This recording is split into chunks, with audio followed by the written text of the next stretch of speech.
被譽為人民教宗嘅受歡迎羅馬天主教領導人方濟各，響復活節假期與世長辭，主懷安息。羅馬天主教響全球有13億信徒，係一個延續咗2000年有規模有組織嘅宗教，係世界上極少數由唔結婚保持獨身嘅出家人領導，擁有獨立國家主權嘅宗教。關於佢嘅都市傳說多不勝數，但其中有一個流傳1000年嘅預言傳說，可能關係到你我嘅命運。由日本漫畫到泰國神婆，天災預言滿天飛嘅2025年，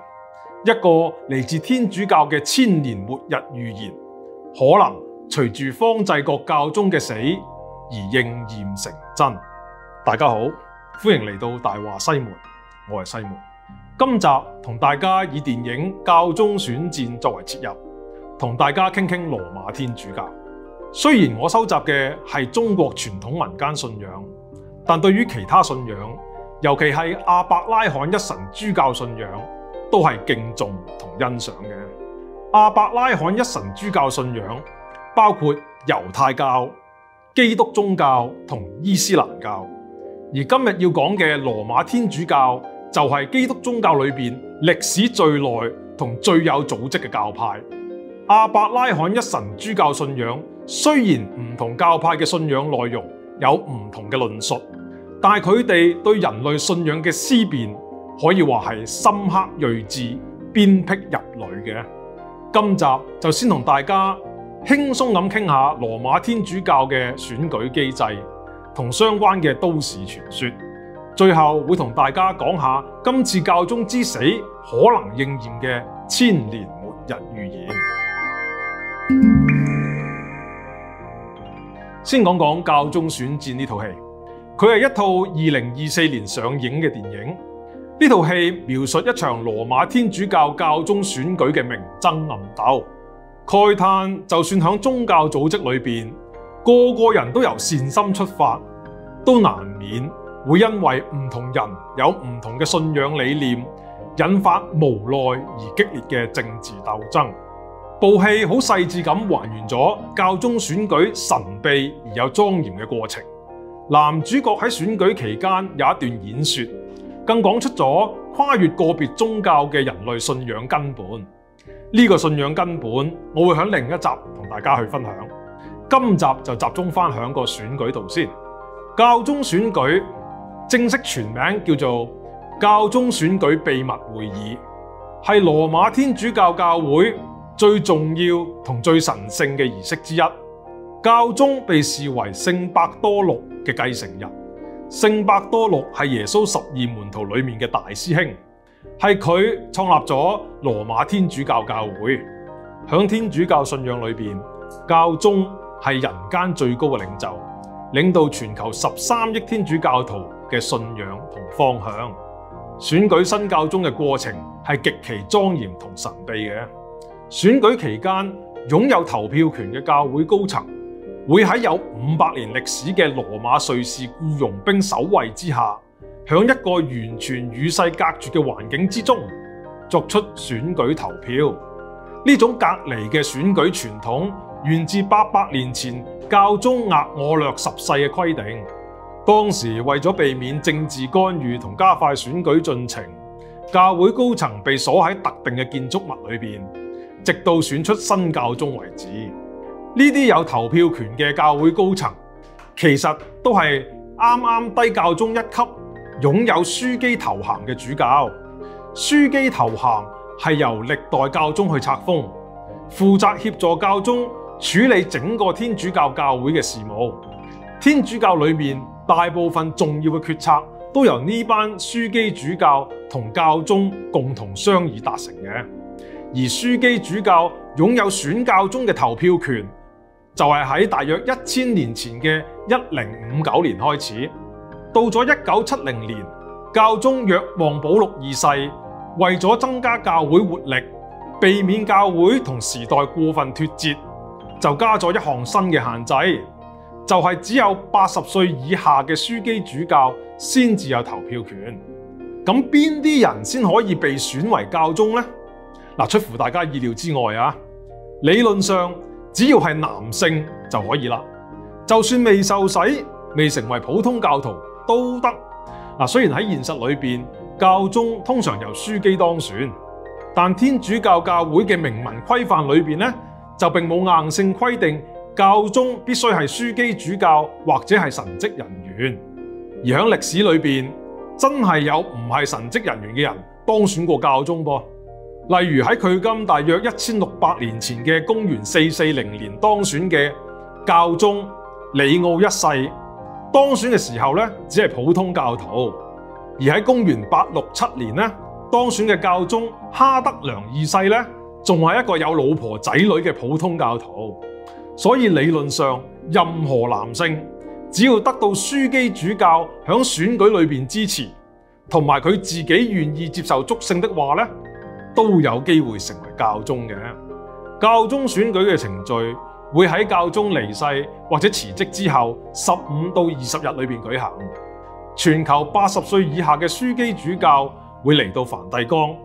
喺頭先講過嘅瑞士僱傭兵衛隊嘅隔離之下咧，進行教宗選舉秘密會議。響選舉開始之前，呢班有投票權嘅樞機主教會舉行彌撒同埋默想，然後就會作出保密宣誓。要選出新教宗，必須有一個人名得到至少2/3嘅選票支持。呢度有一點咧值得注意嘅，教宗選舉係冇明確嘅候選人，全憑在場樞機主教喺佢哋嘅選票上面寫上佢哋心目中屬意人選嘅人名。所以個選舉過程咧會分多輪投票進行，通常每日進行4輪，早晚就各2輪。喺每輪投票之後咧，選票都會被銷毀。銷毀之前咧，就會根據選舉結果加入化學物質去製造黑煙或者白煙，再由煙通咧就導出選舉會場外邊，等外界知道每輪選舉嘅結果。黑煙就代表未有人名得到2/3嘅選票支持，需要繼續進行投票。而白煙的話咧，即係有結果啦，新嘅教宗即將出現。成個選舉由開始到選出教宗大概係幾耐呢？一般嚟講係幾日到個零禮拜到啦。但係歷史上就曾經發生過一次長達3年嘅選舉。喺距今大概800年嘅1268年，教宗克雷芒4世過咗身之後，個教宗選舉就足足進行咗近3年，先至喺1271年選出新嘅教宗額我略10世。選舉期間，班有投票權嘅樞機主教因為內部意見分歧同埋政治壓力，遲遲未能達成共識，搞到選舉進行完一輪又一輪。當時嘅選舉地點唔係梵蒂岡，而係意大利嘅維泰博，因為維泰博曾經都係教宗嘅駐地之一。個選舉拖咗成3年，當時嘅維泰博地方當局同埋市民就忍唔住啦，因為選舉嘅拖延唔單止影響教會事務，仲對當地造成經濟同政治壓力。於是維泰博嘅執政官同地方領袖決定採取激烈嘅行動，佢哋將班有投票權嘅樞機主教鎖喺選舉會場入邊，限制佢哋嘅行動自由，直到選出新教宗為止。更加誇張嘅係，據記載啊，佢哋甚至拆咗選舉會場嘅屋頂，話要用天氣嘅壓力，日曬雨淋，逼班樞機盡快做出決定，仲限制埋佢哋嘅飲食供應，只係提供基本嘅麵包同水。呢種極端嘅措施雖然好有爭議，但的確起到作用噃。喺被鎖同折磨咗一段時間之後，班樞機主教終於喺1271年嘅9月1號選出額我略10世，結束咗呢場近3年嘅僵局。呢次事件亦都促成咗1274年教廷頒布嘅新教宗選舉法令，正式規定選舉期間參與選舉嘅樞機主教必須被隔離，直到選出新教宗為止。呢個法令到今時今日仍然生效。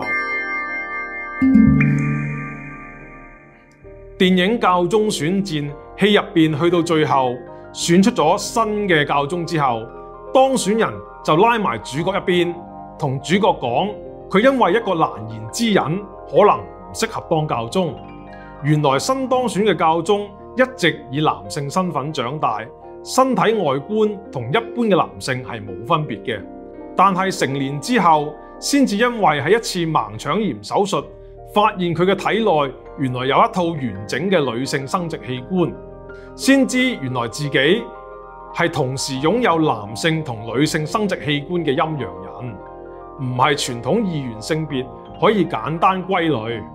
最後呢個當選人有冇成為教宗，電影冇完整交代，俾咗個懸念俾觀眾。頭先講過，能夠當選教宗嘅可以唔係神職人員，可以未領過洗，可以唔係真正嘅教徒，但一定要係男性。呢個陰陽人情節就令我諗起羅馬天主教會一個有關女教宗 Pope Joanne 嘅世界級千年都市傳說。Pope Joanne 呢個傳說最早喺13世紀嘅歐洲編年史梅斯編年史裏邊見到，裏邊記載話喺羅馬天主教教宗之中，曾經有一個被稱為若望嘅女性，而喺另一部同年代嘅馬爾定編年史嘅史書裏邊呢，仲記載咗呢位女性教宗以男性身份做咗教宗2年幾。喺呢兩部編年史裏邊呢，就只係寥寥數筆，隱隱約約咁略略提過。民間傳說咧就傳得精彩得多啦。民間傳說話有個叫做 Joanne 嘅女仔，天資聰穎，細個已經中意讀書，成年後就假扮成男人混入教會，憑住佢個人嘅智慧同口才，一路升職，最後仲做埋教宗添。而最戲劇性嘅一幕係佢喺一次隆重嘅宗教巡遊途中突然生仔。身份因為咁先至穿咗煲，之後嘅下場有版本話佢俾人處死，有啲話佢自然死咗。個傳說講到佢死咗就完？唔係噃，呢個傳說仲有後續，一個既尷尬又搞笑嘅後續。話說啦，響 Pope Joanne 呢單嘢之後呢，羅馬教廷就嚇到唔敢再大意，於是就不明文規定每次選出新教宗都要當選人坐上一張中間有個窿嘅凳上面，俾班樞機主教摸清楚當選人係咪真係男人。呢個傳說唔止民間講，連啲畫作、小說都成日出現。而喺14世紀一部名叫《7個聖禮》嘅學術著作裏邊都有記載，當選教宗會坐喺一張有窿嘅凳上邊，用嚟證明佢嘅男性資格。雖然呢啲記載唔係官方記錄，但你見到呢個傳說的確係深深植根咗喺西方文化裏邊。咁女教宗係咪真係存在過呢？嗱，呢個問題咧可以話係成千年嚟咧都冇一個定論嘅。一方面支持者會引用中世紀編年史同口耳相傳嘅故事，例如頭先提過嘅兩部編年史梅斯編年史同馬爾定編年史。甚至16世紀權威嘅史學家約翰內斯·阿文提努斯都喺佢著名嘅巴伐利亞編年史裏邊轉述過女教宗呢件事。另外，教堂雕像啊、彩繪玻璃畫啊，都隱約有呢個女教宗嘅影子。好似響意大利嘅西恩納大教堂，早年都曾經有過一個女教宗嘅塑像。有啲人仲會話，無風啊唔起浪啊，咁多古籍記載，點會完全冇根據啊？另一方面，懷疑論者就會指出，所謂女教宗 Pope Joanne 出現嘅年代，大約係公元855年至到857年左右。根據現存最早最詳盡嘅教宗名單，例如成書響9世紀嘅羅馬教宗列傳，同期嘅其他編年史，都冇任何關於女教宗嘅記載，甚至連當時對教廷極度敵視嘅拜占庭同法蘭克王朝都冇咁嘅記載。按道理，教廷嘅敵人一定會利用呢啲事去削弱教廷嘅權威，但連佢哋都冇咁嘅記載。至於所謂嘅性器官檢查凳呢，係咪真有其事呢？有學者就考證話，呢種凳呢係古羅馬時代嘅遺物，原本呢係用嚟進行其他嘅宗教儀式嘅，後來呢就被教會沿用，並唔係真係為咗驗證教宗性別而嚟嘅。不過類似嘅凳呢，就真係存在，而且仲收藏咗喺梵蒂岡博物館裏邊，親眼見到都會覺得既搞笑又神秘嘅。無論真定假，Pope Joanne 女教宗嘅故事成為咗好多小說、戲劇、電影同埋遊戲嘅靈感來源。喺電影《教宗選戰》入邊，嗰個當選教宗嘅陰陽人就話：我就係天主創造嘅我。呢句說話正正回應咗 Pope Joanne 女教宗傳說嘅背後對身份、性別同權威嘅深層提問。究竟一個人嘅價值係咪一定要跟傳統定義？信仰同包容可以行到幾遠？Pope Joanne女教宗嘅傳說雖然未必係真，但係佢一樣可以喺每一個時代帶俾人新嘅反思同勇氣。最近成日見到啲人喺網上討論2025年大災難預言，真係越講越嚇人。無論你係睇開日本漫畫、信開泰國巫師、跟開印度神童，定係留意開香港嘅風水師傅，都總會聽到類似嘅說法。2025年下半年將會有啲大事發生，可能係天災、戰爭、金融崩潰，甚至世界末日。大家都好似等緊一個大結局咁。網上討論區、YouTube 甚至茶餐廳都有人講。但係你哋知唔知，其實早喺800幾年前，天主教圈子就已經有一個言之鑿鑿嘅千年末日預言。比起現代網紅預言家，呢個都市傳說更有歷史，更有神秘感，而且仲同現實發展有啲不尋常嘅巧合。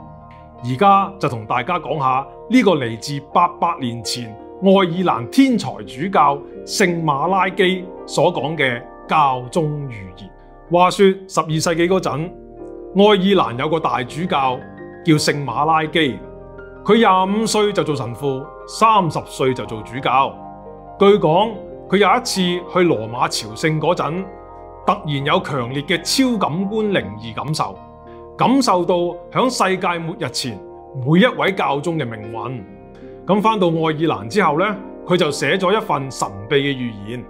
列出從當時起直到世界末日嘅每一任教宗，一共有112個。每個教宗佢都用一句拉丁文短句去形容。呢份預言一直冇人知，直至300-400年後喺16世紀末期先俾人公開。個預言寫法好特別，對由12世紀開始每一任主教都有1-2句好抽象嘅描述，而據支持預言嘅人講咧，呢啲描述都會同當選嗰位教宗有深刻嘅關聯。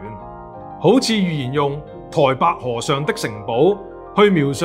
12世紀中期當選嘅教宗塞萊斯廷2世。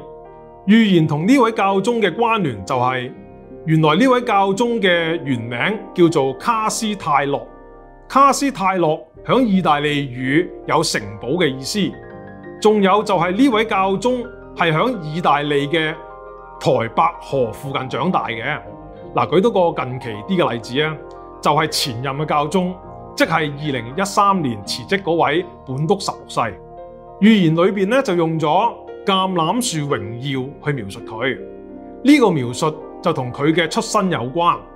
本篤十六世出身於聖本篤修會，響嗰度修讀神學。而呢個聖本篤修會響幾百年前嘅14世紀咧，佢有個別名就叫做橄欖會。咁本篤十六世能夠當選教宗，就成為預言所講嘅橄欖樹榮耀啦。啱啱所講嘅係響預言裏邊排第111位嘅教宗本篤十六世。但係到咗第112位教宗，即係啱啱響復活節過身嗰位方濟各呢，預言就奇怪咁轉咗風格，冇咗對教宗嘅描述，反而變咗形容緊一個情景。呢段預言嘅中文翻譯係：羅馬人彼得，他將在眾多苦難中牧養羊群。當這些苦難過去後，七丘之城將被摧毀，而可怕的審判者將審判他的子民，終結。呢句之後就再冇寫落去啦。好多信徒或者研究宗教歷史嘅人都會覺得呢個預言唔只係講教宗名單咁簡單，因為響第112位教宗之後就再冇預言新一位啦，反而提到極大苦難、審判日、終結等等嘅字眼，配合天主教本身對世界終結會有最後審判嘅教義，啲人自然聯想，會唔會第112位教宗就係最後一位教宗？世界末日即將會降臨呢？響2013年，前任教宗本篤十六世，即係響預言裏邊排第111位嘅教宗，主動請辭，就惹嚟留意開教宗預言嘅人無限嘅遐想。因為過去600年啊，教宗係冇人喺在生時自願辭職嘅，通常都係做到死為止。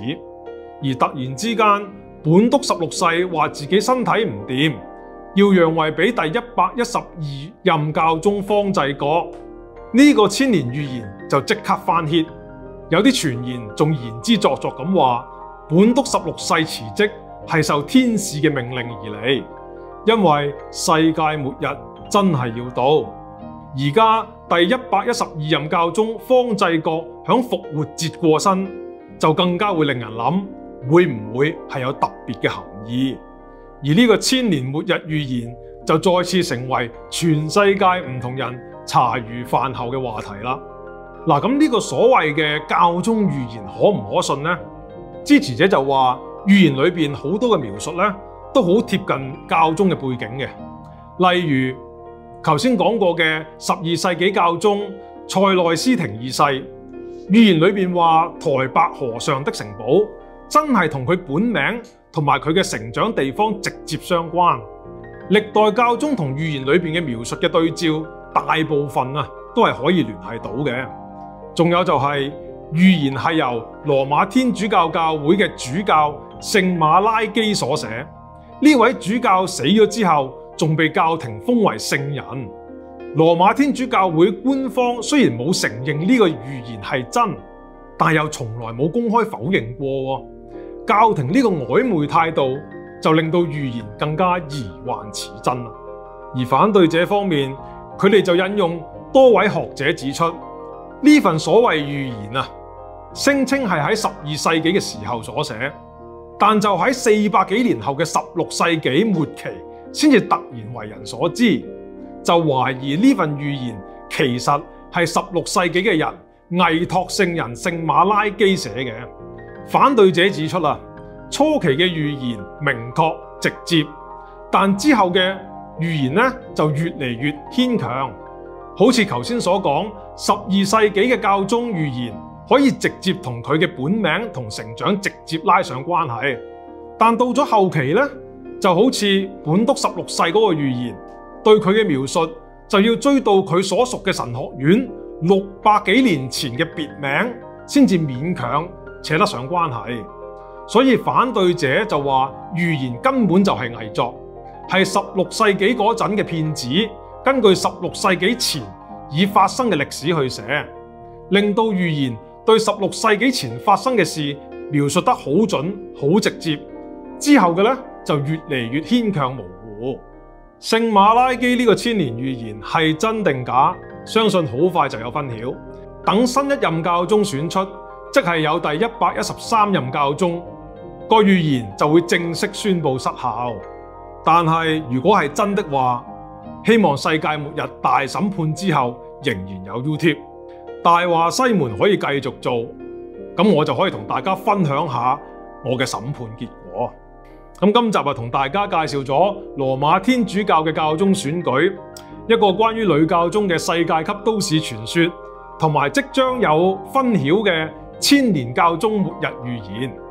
其實教宗選戰呢套戲呢，我仲有好多嘢想同大家分享嘅，包括都市傳說背後嘅意義、人類信仰嘅根本等等。信仰係全世界人類共有嘅現象，雖然我哋呢度多數嘅都係中國傳統信仰嘅奉行者，